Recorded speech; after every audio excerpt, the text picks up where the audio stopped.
अस्सलाम वालेकुम। मैं हूँ राजा लियाकत, अपना नया वीलॉग लेके आपकी खिदमत में हाज़िर हूँ। लेकिन सुनने से पहले रिक्वेस्ट है कि मेरा चैनल ज़रूर सब्सक्राइब कीजिएगा और लाइक और शेयर भी कीजिएगा अगर आपको ये पसंद आए तो। तीन बातें, एक तो चकवाल से या ज़मीर के कागजात जो हैं जो पहले मुस्तरद हुए थे अपील में, उनको बहाल कर दिया गया, वो इलेक्शन लड़ेंगे, इस पर बात करेंगे।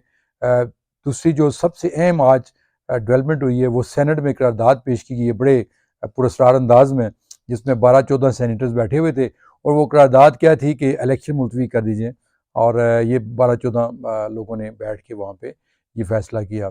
और तीसरी बात, काजी फ़ाइज़ ईसा का सरदार लतीफ़ खोसा को ये कहना कि जी आप अपने नाम के साथ सरदार क्यों लिखते हैं, ये तो गुलामाना सोच की अक्कासी है। तो इस पर बात करेंगे। सबसे पहले हम बात करेंगे सेनेट में जो करारदाद एक पेश की गई है।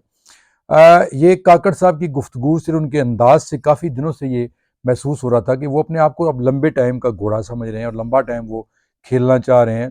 अब मुख्तलिफ यूनिवर्सिटियों में जाना, निगरान गवर्नमेंट का काम होता है कि उसने इलेक्शन करवाने होते हैं, बस इससे अलावा कोई काम नहीं। लेकिन हम देख रहे हैं कि ख्वाह पंजाब गवर्नमेंट हो ख्वाह फेडरल गवर्नमेंट हो, वो डेवलपमेंट भी हो रही है, मुख्तलिफ काम भी हो रहे हैं और सारे चक्कर चल रहे हैं।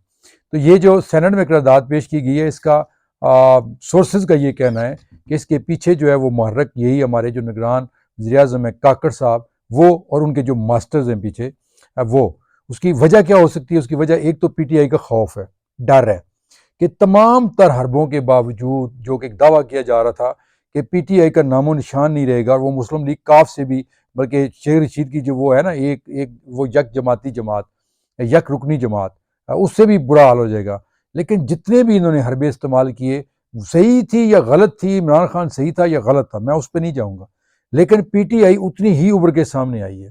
मतलब तीसरी लेयर की भी अगर क़यादत यहाँ पे खड़ी होती है बकौल गौर खान के, जो चेयरमैन है इस वक्त पीटीआई के, कि अंडर 19 भी अगर खड़ी करते हैं तो फिर भी इनको ख़तरा है कि ये क्लीन स्वीप कर जाएंगे। एक खौफ तो ये है।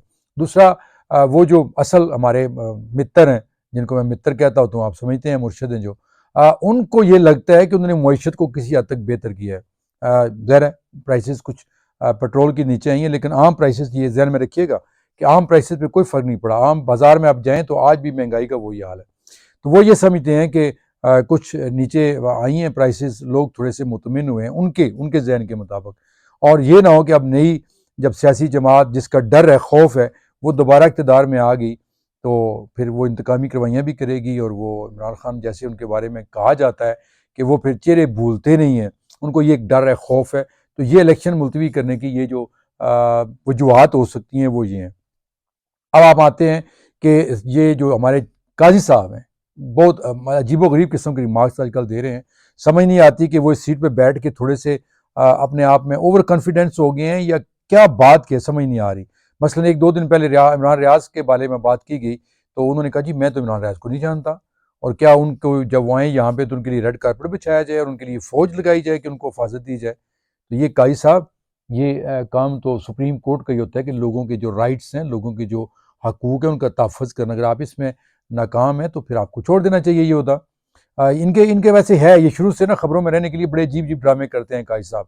ये याद होगा जब उमर अताब बंदियाल थे तो मुख्तलिफ़ किस्म के ख़त लिख देना और फिर मीडिया को जारी कर देना, और फिर पैदल अपने घर से चल के सुप्रीम कोर्ट तक आना, और उससे पहले कुछ सहाफ़ियों को पता होता था काजी साहब आ रहे हैं, तो वो एक वीडियो बनती थी और बड़ा डायट ड्रामा और सारा कुछ। तो काजी साहब, आपके और आपके एक भाई हैं जो पीपीएएफ, एक पाकिस्तान पॉवर्टी एलिवेशन फंड के नाम से एक एनजीओ है, दोनों काजी लगाते हैं अपने नाम के साथ। और वो काजी साहब तो मैंने सुना है कि 50 लाख के करीब सैलरी लेते हैं आपके भाई इस गरीब मुल्क के अंदर। और आपने सरदार लतीफ़ खोसा को, जो मैं जब से पैदा हुआ हम उनको सरदार ही समझते हैं, जैसे सरदार इसाक साहब थे और सरदार लतीफ़ खोसा, बड़ा नाम है वकालत की दुनिया के अंदर। आपने कल उनको भरी अदालत में कहा जी खोसा साहब, आपने नाम के साथ ये सरदार क्यों लिखते हैं? सरदार तो वो गुलामाना सोच की अक्कासी है। तो काजी साहब, आप अपने नाम के साथ काजी क्यों लिखते हैं? सिर्फ फ़ायज़ ईसा लिखें। ये इज़्ज़त मबाद, माई लॉर्ड, वो जो आपकी अदालत में चलता है, ये भी तो अंग्रेज़ों के दौर की निशानी है ना। और वो जो बड़ी-बड़ी कुर्सियों के पीछे पंखे जलने वाले आपके खड़े होते हैं, वो भी अंग्रेज़ दौर की गुलामाना सोच है। वहाँ जाके देखें आप, क्या वहाँ पे जजेस इस तरह बैठते हैं? क्या वहाँ इसी तरह उनके दरवाजे खोले जाते हैं? यही प्रोटोकॉल होते हैं उनके? आप तो खुद जाते रहते हैं ना, अभी भी घूम के आए, आप आपकी बेगम ने जो लिया है वहाँ पे प्रोटोकॉल एयरपोर्ट के ऊपर, सबको पता है। तो ये चीज़ें आप खुद पहले छोड़ें, फिर किसी और को कहें। अब आप आते हैं आखिरी बात जो चकवाल से।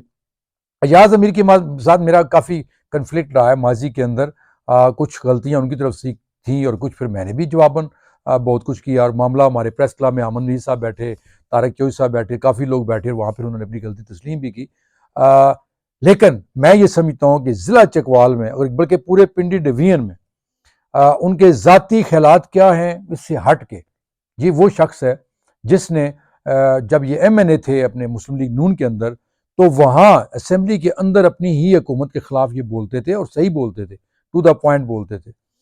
और मैं पूरे डिवीजन की बात कर रहा हूँ कि कोई बंदा है जिसको वोट देना चाहिए, जिसको वोट पढ़ना चाहिए अवाम का, वो इस शख्स को पढ़ना चाहिए। ये मुनाफिक नहीं है, जो कहता है, जो समझता है कि इस मुल्क के अंदर क्या होना चाहिए और कौन ये सारा कुछ कर रहा है, वही कहता है, वही लिखता है, वही बोलता है।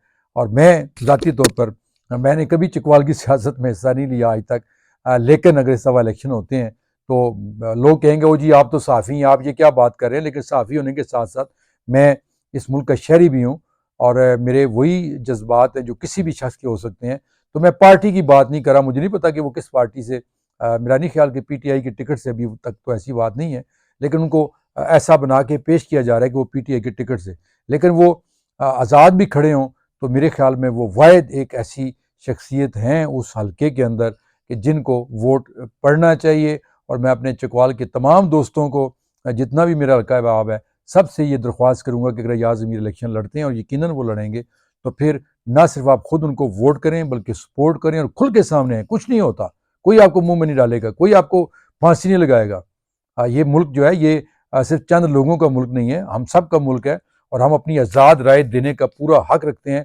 वो किसी को अच्छी लगे, किसी को बुरी लगे, इससे कता नज़र आपने वोट करना है। मैं ये कह रहा हूँ अपने दोस्तों को, अपने जानने वालों को, कि अयाज अमीर को हमारा तो कोई मफाद भी नहीं होता, हमारा तो कभी भी किसी सियासतदान से आज तक ना कोई मफाद उठाया है, ना ही ऐसा कोई इरादा है। लेकिन हम चाहते हैं कि पढ़े लिखे लोग, समझदार लोग, जो लॉन्ग टर्म इस मुल्क की पॉलिसियों के बारे में समझते हैं और उसके बारे में कुछ बात कर सकते हैं, उनको ही आगे आने चाहिए। तो ये अगर व्लॉग मेरा पसंद आए तो इसको लाइक कीजिएगा, कमेंट कीजिएगा, शेयर कीजिएगा। तो भाईजान फिर मैं तुहानू कह रहा, मेरा ये चैनल सबसक्राइब मैं पहले कभी नहीं सीखा और मैं भी कहने लग पाया, क्योंकि मैं देख रहा कि बड़े बड़े एंकर जिहड़े ने अजकल वो सोशल मीडिया यूट्यूब चैनल से ही आ गए ने, तो लिहाजा सानू भी तुसी सबसक्राइब कर दे। अपनी दुआ में याद रखिएगा। अल्लाह हाफिज़।